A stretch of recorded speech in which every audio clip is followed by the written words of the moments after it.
Great, thank you. That was the end of the previous talk. And now I'm actually super thrilled to have here on Growth Impact stage at Startup Impact Summit, the core anchor event of the week-long Start Me Up Hong Kong Festival, a very, very distinguished panel to talk about the future in the education in and for the next decade. Very, very thrilled to have with me Dr. Roukema, who is the head of school of Hong Kong International School, accompanied by two of the divisional principals. So Dr. David Lovelin, who is the principal of the high school of Hong Kong International School, and also Mrs. Connie Kim, who is the principal of the middle school at Hong Kong International School. And the objective of this panel is really to look into education in this decade, in this, very interesting times, and how do we equip our children to be prepared to solve the problems of the future. So to kickstart this panel, I would like to hand it over to my distinguished panelists and give them the opportunity to introduce a little bit who they are, their experience in education, and maybe give me a bit of a bold statement about what does education should look like in this decade and for this decade. Sure. My name is Roukema. I'm the head of school, as Karena mentioned, at HKIS. This is my 6th year living in Hong Kong and working at HKIS. Prior to coming to Hong Kong, I was head of school at Marymount International School in Paris. I've also served as a principal in Shanghai at Shanghai American School, and also served as principal of an elementary, middle, and high school in the United States. This is my 25th year in education, my 21st year in administration. So a lot of opportunities to see how education has changed over the years, and looking forward, I would say that we will continue to be more concise and able to deliver the essential pieces in academics, as well as focusing really on those soft skills that we'll talk a little bit more about today. Fantastic. Thank you very much, Ron. Dave, if I can hand it over to you, tell us a little bit more about yourself. Great. Good morning. Thank you. So again, Dave Lovelin. I just finished my 3rd year in Hong Kong and my 6th year overseas. I'm the high school principal at HKS. Previously, I worked in Korea International School as a middle school principal. And before that, I worked in large high schools in the US and grew up and lived in Oregon my entire life. Since being overseas, it's been a great opportunity for me and my family to give our kids the experiences, but also the experiences of working in international schools has been amazing, and the opportunities that those students have and how they can get out in the community and work alongside professionals. As far as education for the future, it's going to look different, and we have to be okay with that. This last year, we flipped the switch and went online, and we were able to pivot and move and change as needed to make sure that students were still moving forward, but also understanding that they're learning differently. And so I think that for us in education, like any other industry, you can't rely on what has always happened in the past and even our own experiences as educators. So looking forward to shifting things and moving education forward. Brilliant. Thank you very much for this great bold statement as an introduction, Dave. And then Connie, yes, please tell us a little bit more about yourself. Yeah, so I'm Connie Kim. It's been a privilege to have stayed just 1 year. So I've just finished my 1st year at HKIS as the middle school principal. Prior to that, I come from Chadwick International in South Korea, having served there for 8 years, 5 of which was the middle school principal. I've been teaching since 1997 in the high school as an English teacher, and started off in California in both private and public schools, international teaching since 2000 actually. So I've been around in both the US, Korea, and Hong Kong, and I must say Hong Kong is my favorite. But as for a bold statement, I'm always a believer that middle school experience should really be about self-discovery, and that really will be something that's realized through experiences. So a wide range of experiences given choice to students. And I'm hoping that despite what COVID presents to us, that there will be opportunities for students to engage with different experiences that will still have them further develop and explore who they are as a person so that they grow into the authentic individual that they really should be. Brilliant. Thank you very much. And I think actually three of you forgot one little part in your introduction. Well, didn't forget, but I really would like to prompt you to say that you are on this panel, obviously as professionals, as educators, but you are also all parents. And I think, yeah, if you could just give a little bit of background, like how old your children are.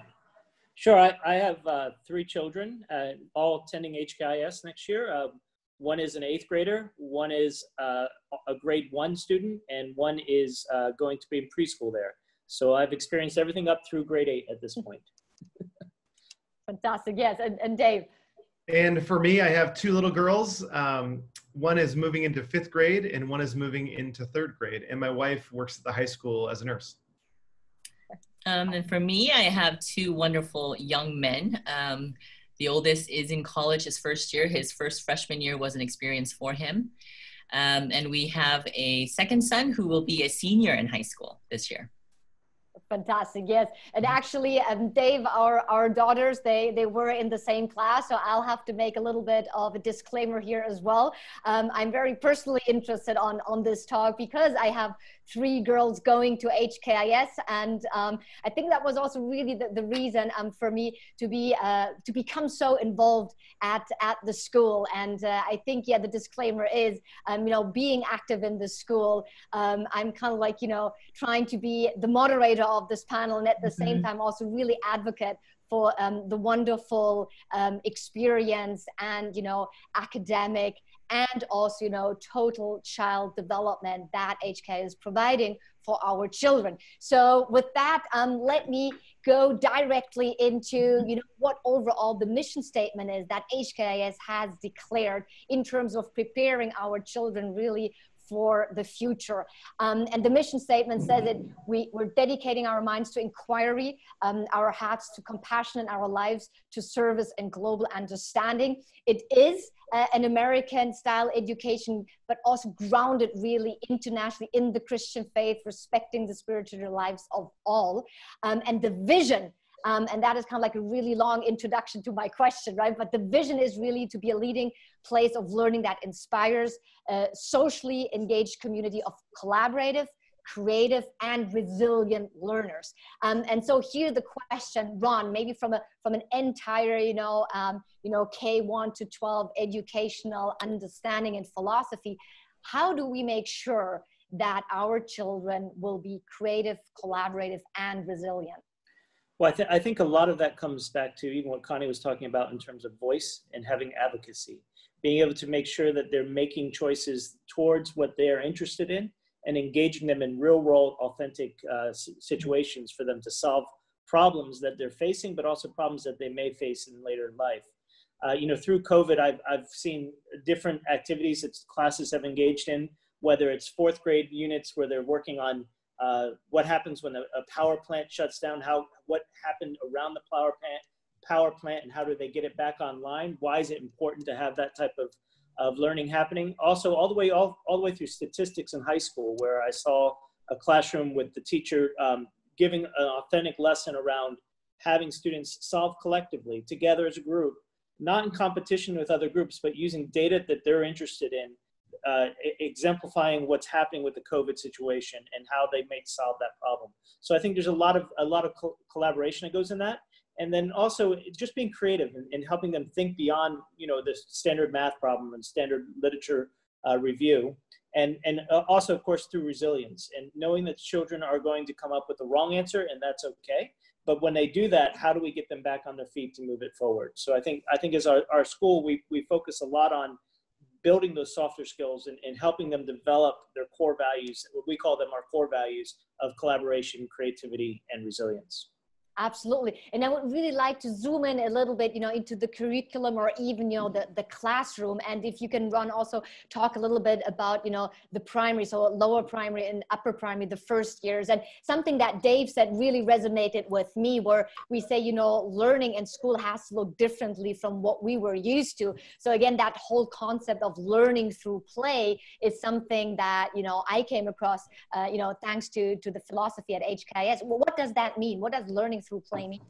Sure. And in our starting with our earliest learners, we believe that we have to facilitate an environment where they can role play or act out or even be geared towards certain type of inquiry that allows them to be playing and learning at the same time.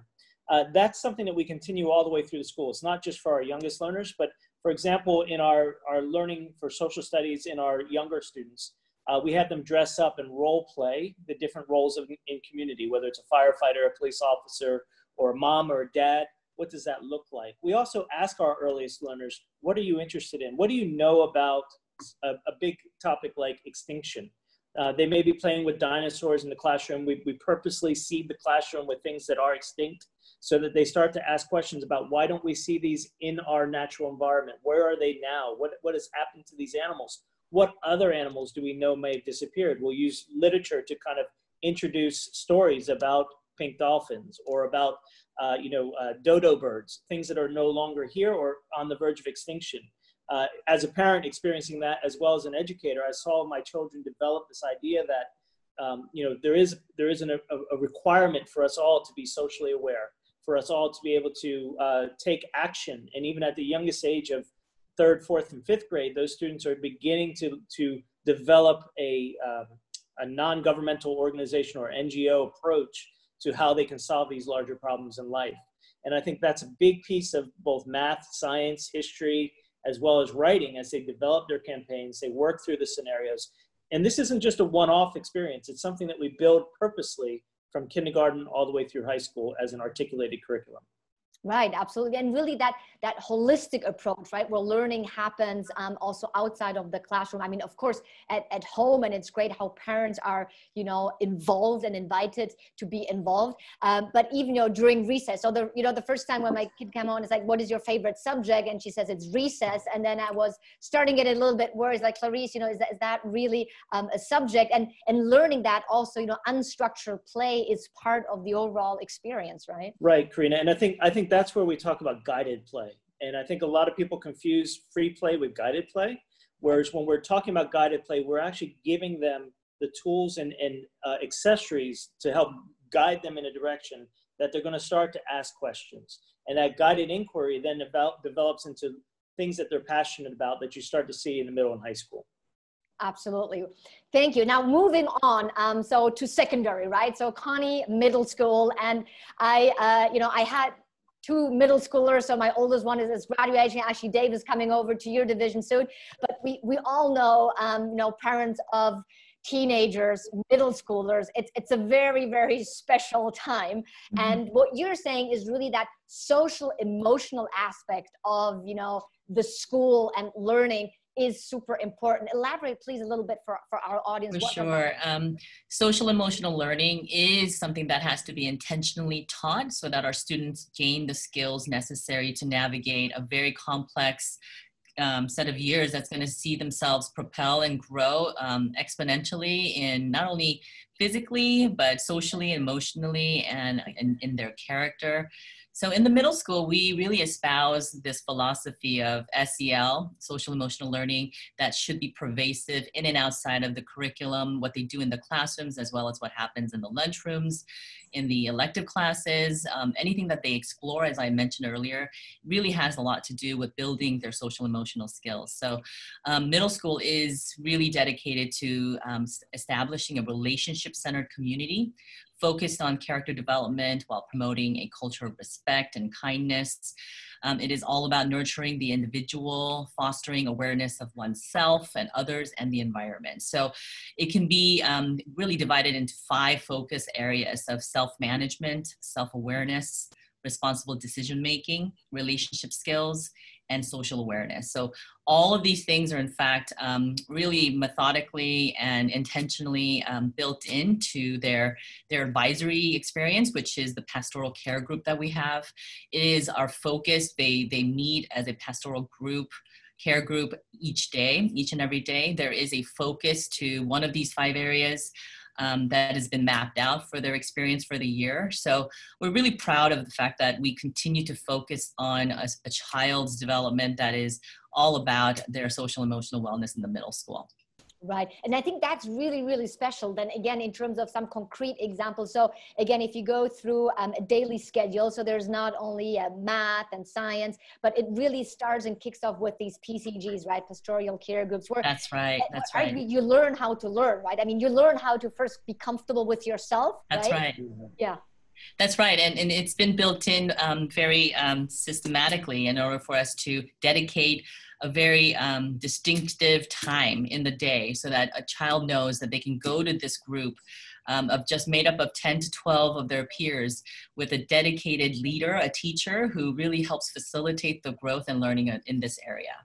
Yes. And I think one of the things where we can really see also the impact is, you know, when we have parent-teacher conferences, which again, at HKS for me, you know, the first time, you know, I go to a parent-teacher conference and I actually don't really get to say anything because the students are invited, right? So basically we ask the students to assess themselves, and it's incredible to understand already the awareness that they have in their areas of strength, in their areas of opportunity. And then you help them, right, to build up, to face the areas of opportunity and also celebrate success and growth. For sure, because all about social emotional learning is about their self-awareness and management of themselves, right? So in all that we do, and we're really proud of the fact that our students take those leaps and bounds and take risks to grow in that way. And so I'm glad that you're able to see that and you were able to witness that for yourself as a parent.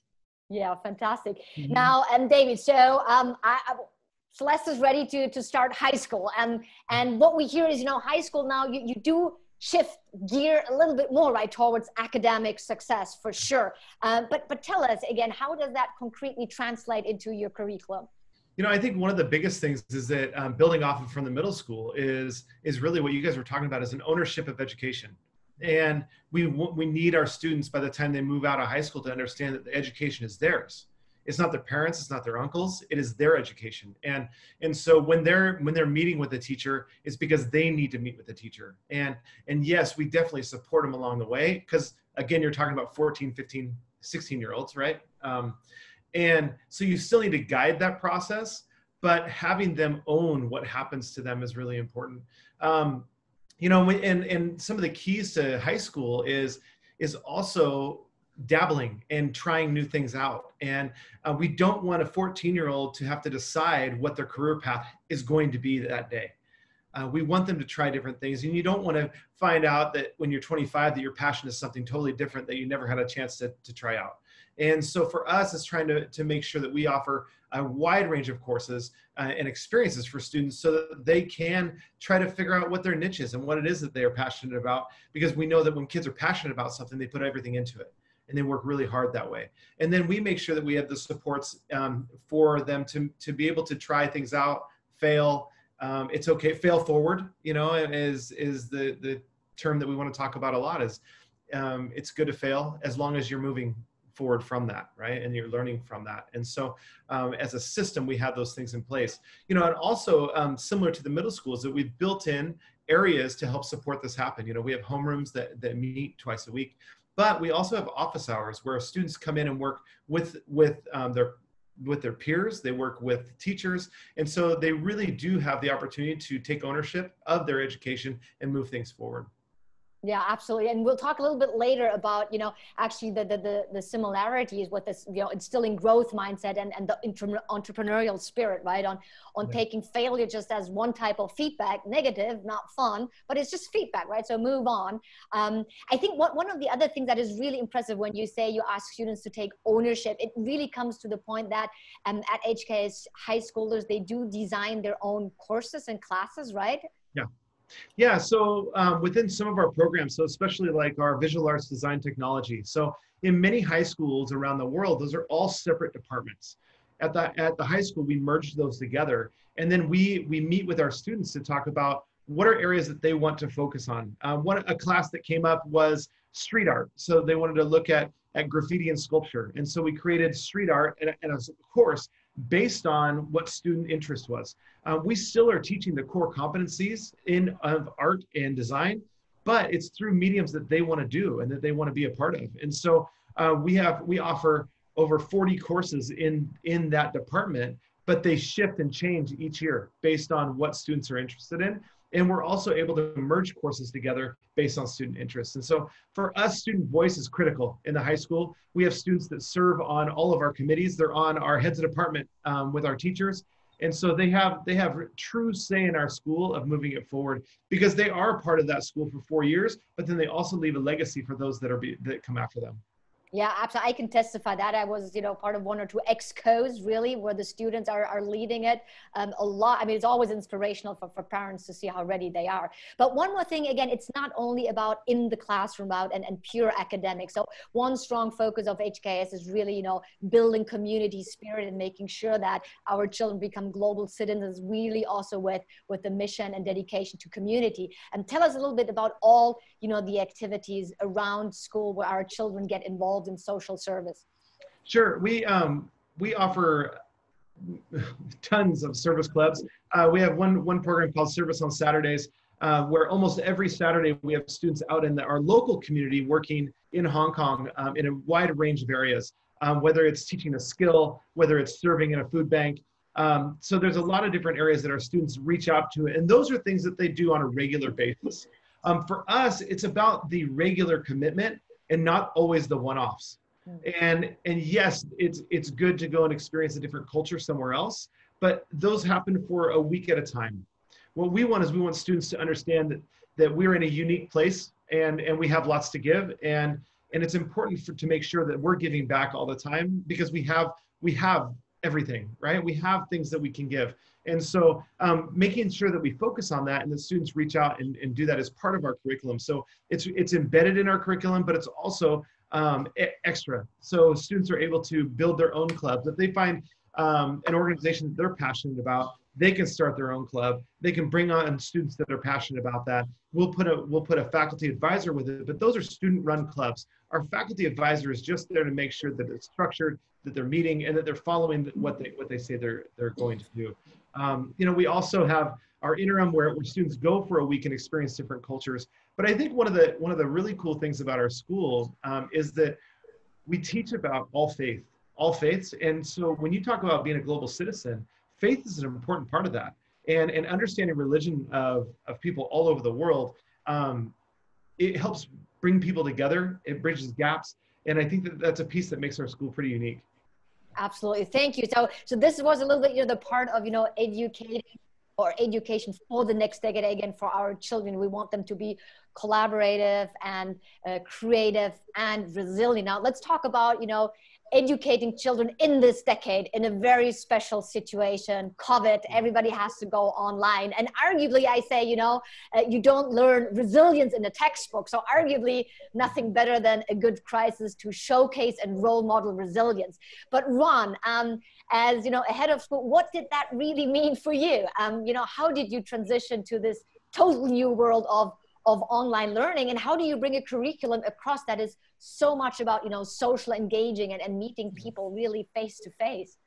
But it definitely was a challenge, Karena, and I think that as we've gone through it, the change to technology required 2 steps. One is training of teachers, making sure that they were prepared and ready to go, and we were able to do that very quickly. I believe we may have missed 1 day of instruction back in February that we took time to actually make sure we were up to speed.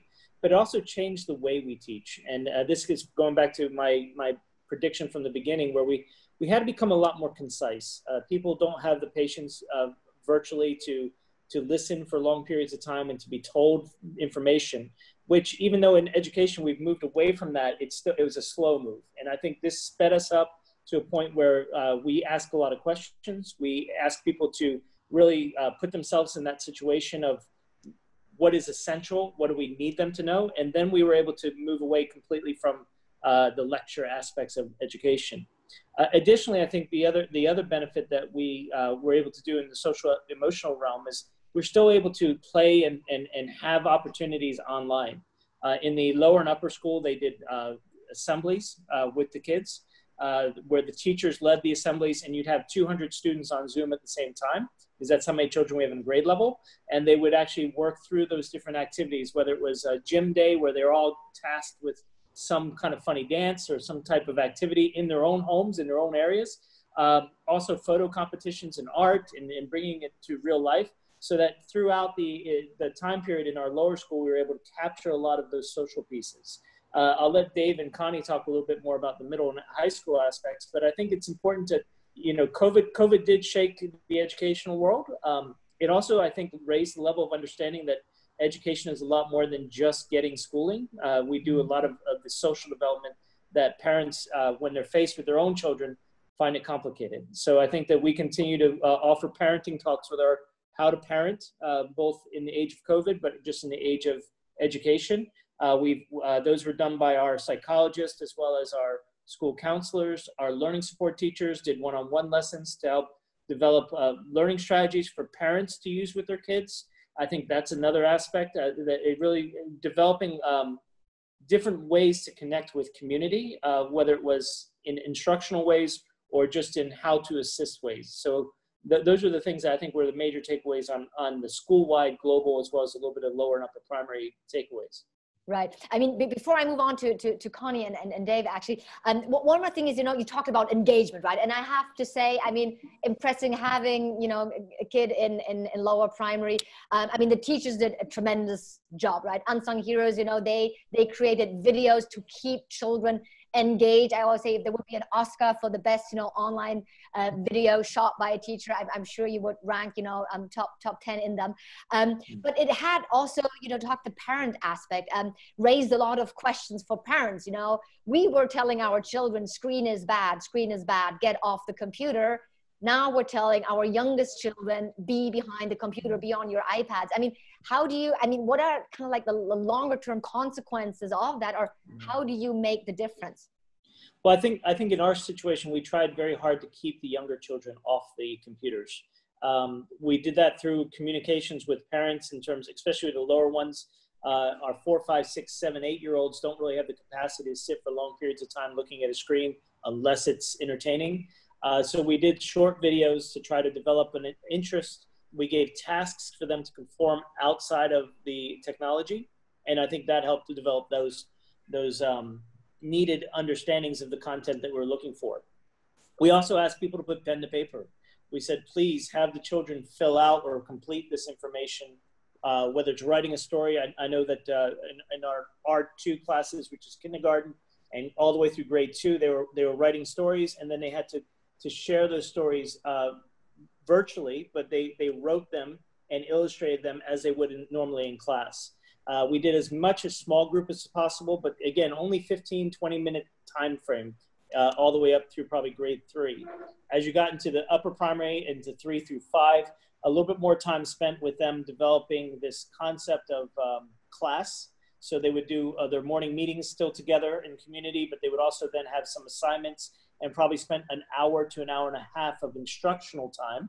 And that wouldn't be necessarily continuous. It might be, I'll check back in with you in 30 minutes and see where you are, what questions you have.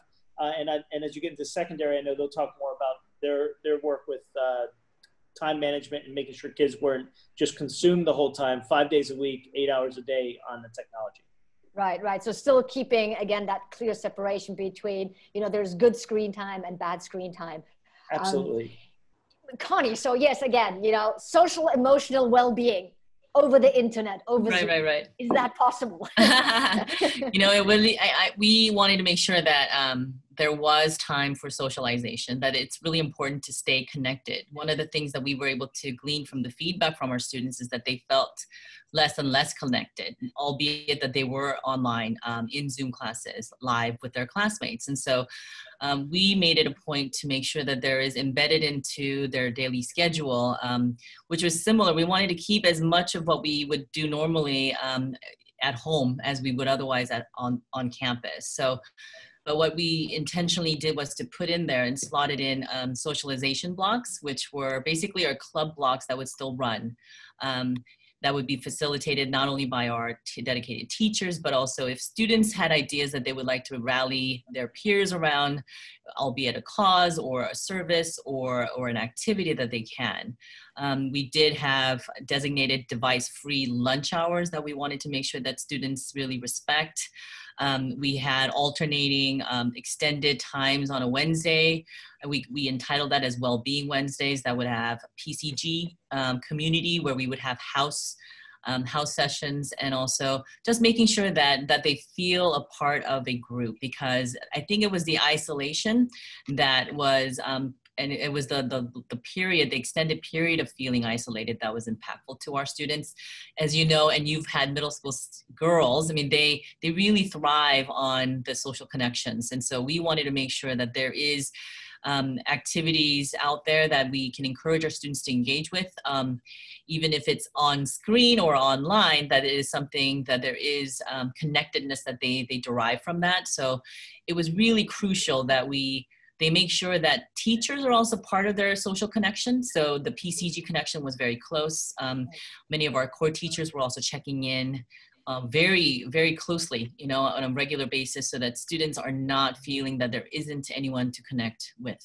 And so for us, the big theme was about staying connected. Absolutely. And I could see really also the difference between group meetings, larger, smaller, even one-on-ones. And as you said, sometimes just the 5 minutes. Hey, Cami, are you okay? That's right. Okay, fine. You're all good. Yeah. Absolutely. Brilliant. Yes. So Dave, arguably, you know, again, academics on the computer now, everybody, I think you said on the one hand side, you could have run through your curriculum twice as fast, right? Tell us a little bit, again, how you manage that on a high school level. And again, arguably with a lot of activities, you know, sports, and we have amazing sports facilities, right? How did you manage the high schoolers and keep their motivation up? Yeah, I think that, you know, the motivation piece was a challenge for sure. And I also think that as we were working through this is that many of our parents weren't sure, you know, would students be ready for the next level?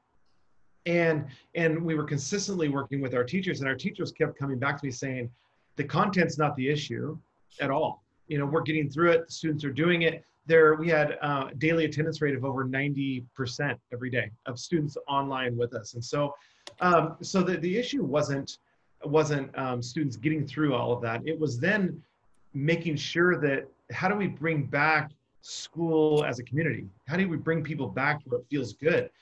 Students and parents didn't sign up to be online learners, and you know, and that's a different way of doing education. When you intently sign up to be an online student, you know what you're getting into, right? When all of a sudden you have to move from a live version to an online version, your expectations have to shift and they have to change.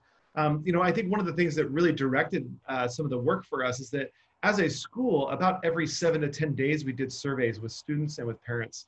The feedback coming from the students was critical to us. And I think that many schools, that's a miss, is that you go directly to the adults and you ask adults for all the feedback, when kids will tell you exactly what you need to know. And about week 6 is when it started coming through in the high school that our students were sad more than anything else. They weren't worried about, they weren't having a hard time managing the online platforms. It was sadness of not being with their friends, of not being able to leave their home, of missing out on all their sports. You have seniors that were looking forward to their last APAC championship or to travel to another country and do their interims. And so all of those things were being pulled away. And in fact, at one point I had a parent message me and say, can you just clear everything off the calendar? Because it's making my kids see all the things every day that they were missing. And so, you know, I think that making sure that you really listen to your community, you know, and really listen and being able to make some hard decisions and shift some things that you may not be willing to do or weren't sure about, but using that data to make sure that you're moving forward. You know, the great thing is that our students did some really cool things. You know, they started doing Instagram challenges each week. And so all of a sudden we brought back some of the heart and the soul of our school, even though it was online. We did large group meetings. You know, I met with all of our admin team. We met with all of the seniors to talk about okay, what is senior year going to look like? As we round out the year, what are the things that you're worried about? What are the things that are going to be okay? You know, and I think that, again, really making sure that you're available to people was something that worked out really well.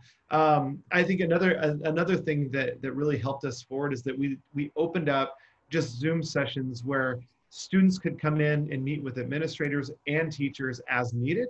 Parents could log in as needed. And so again, we pride ourselves on having a community that's all together and everybody has a voice. And in this environment, it can be really challenging. So I feel like that was one of the things we did really well. And in talking to other schools, I think that was, in some places, those were misses that made their year a little bit harder than ours. Right. I like that you put it in comparison because, I mean, arguably, again, I mean, you always, want to do more. I think we could already say the fact that everything you have been doing already before COVID really paid off during COVID. So just in terms of infrastructure, right, having systems in place, having actually throughout the grades, different platforms where there is already a virtual exchange, kids hand works and papers in digitally, rating systems and everything was already there. And arguably, again, that whole mindset of self-motivation, driving kids to be really owners of their own education paid off then, because in this situation, as you said, you involved the kids back in and said, guys, this is what it is. We didn't create the crisis. We have to be at home. What do we do? How do we engage socially, right? What are your ideas? Yeah, and Karena, one of the other things that was a big one, and has been really a big issue for schools all over the world, is how do you assess students in a way that's fair and equitable? And you have to change the mindset and change your practices. The idea of being able to just give a quick quiz to see where kids are at, they have all their electronics around them. They have friends that are chatting at the same time. And so students are managing during their classes, their Zoom session, 2 chat windows and their cell phone because no one else is in the room with them. And so that's the reality. And so we have to adjust to that. Our assessments have to reflect real experiences. You have to do more one-on-one conversations to see what students know and what they can do. And so those are all mind shifts that as adults we had to do, and students were ready for that. And I think that as we talk to other schools around the world, assessing students, trying to bring a community together are all issues that everybody has struggled with. But I feel like as we've been able to be a little more flexible, I think has really paid off. And I think the point, sorry, Karena, the point that Dave just made is very important, because changing the way we ask the questions, right? His point, it was kind of muted, and I'll be a little bit more direct with it, is you can't just give a quiz because kids can get the answers easily from technology or from other areas. Therefore, it's not an authentic, engaging opportunity for kids. Google can answer almost every question. So we've had to really make that quick shift. We've been trying to make this shift in education for years to get away from easy to answer questions to more complicated, formulaic or non-formulaic problems that are real world oriented. So that statistic example I gave, and it was a high school teacher in Dave's division, he really developed a problem that had to be solved, and each child could approach it in their own way. Therefore, there wouldn't be just a right answer. It would be showing the techniques and understanding of statistics that got him there. Absolutely. And I think, again, actually, it really what it means for schools. I mean, of course, on the one hand side, again, let's say that, already being prepared in terms of infrastructure, right, and having tools available, but then really walking the talk, right, in terms of being collaborative, even, from a teacher, administrator, principal point of view, on saying, okay, this is the part I know, this is the part I've never confronted, so, and you are going to be part of the solution. So I'm not going to tell you how this is going to work, but we all need to pull together and try to understand, how this can work in the best way. Well, the advantage too is we're going to end up with better entrepreneurial students. I mean, I was going to say that was prepared for that next piece of the world. That was a little bit my link. I know we only have 5 minutes left, and I saw, thank you, Ron, you already answering the questions on the chat. But there was a question that linked, so COVID is one crisis, and then I think one of the questions also referred to the fact of, political tension, economical tensions. Obviously we're sitting here in Hong Kong, a very particular place to have a view on the East and the West. The question was a little bit, so how do you help our children to navigate that? And And given that, we equip them to confront ambiguous, volatile, really complex worlds. Are we raising tons of entrepreneurs in the future right now because we're giving them the right mindset and tools? Yeah, I think you've got two separate questions there. One goes towards entrepreneurship. The other one goes to China-US relationship. Maybe Dave, I think it looked like you had something to say. I'm sorry. No, I think for me, it's, as a school and as an education system, it's about giving students multiple opportunities and different experiences and giving them as much information as possible without it being slanted, and then trusting that they'll go and make decisions based on that information. And I think that trust is a big piece. We have to trust our students, and we have to trust that they're going to have the skills to navigate misinformation, to navigate personal allegiances. There's a lot to manage. And I think that's the key, is that you have to give them lots of different experiences, and then trust that when they do move on and move into the world, that they can go on with this big backpack of information and make decisions.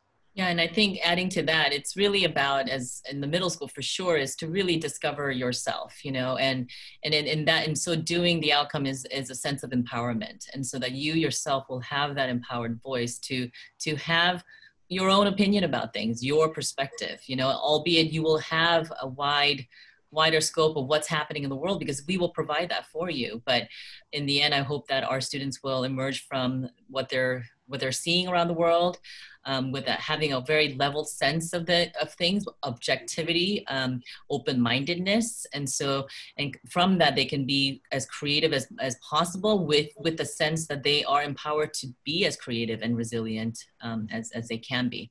And I think I'm sorry, Dave. I think it's important too that our crisis started back probably in November with the protest. And at that opportunity, we were able to look at students' perspective on a certain issue. And Dave, in the high school as well as the middle school, they did a great job of bringing in alternate points of view. And alternate points of view, because so often when we look at Facebook, or we look at the way we consume information, it's in a vacuum.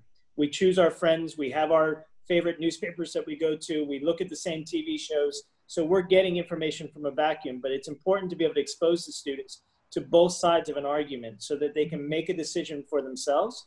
And that's really, as I look at the new national security law here in China or in Hong Kong, as well as just moving forward in an uncertain environment, it's the importance of being able to discern the right information. Right. Sorry, Dave. No, that's good. I was just going to add to that our kids are living in a complex world. And one of the things that drives me crazy is when people say to kids and to students, well, just wait till you're in the real world. Well, their world is very real right now, and they're managing it really well. And at times, many of our students manage it better than the adults around them. And Agreed. So I think that understanding and watching them and asking them questions and engaging with students and just know that it's a challenging world for them as well is really important. Absolutely. Thank you. And actually that gives the bridge to probably another talk that we should have in the future for sure, because unfortunately our time is up. But again, in terms of being prepared also in terms of education for the next decade is really also trying to understand, to help parents understand the shift in education that is necessary, that what helped us to be who we are today may not going to help our kids to become what they need to be for the future. And again, I think you're showcasing and role modeling that open dialogue, walking the talk and being collaborative with students, with parents, with the administration, and being creative and resilient. So thank you so much. It was a huge pleasure to have you once again. And then I'll see you back in school. Okay, yes. Thank you. Thank you. Thank you. Thank you, guys. Bye-bye. Thank you.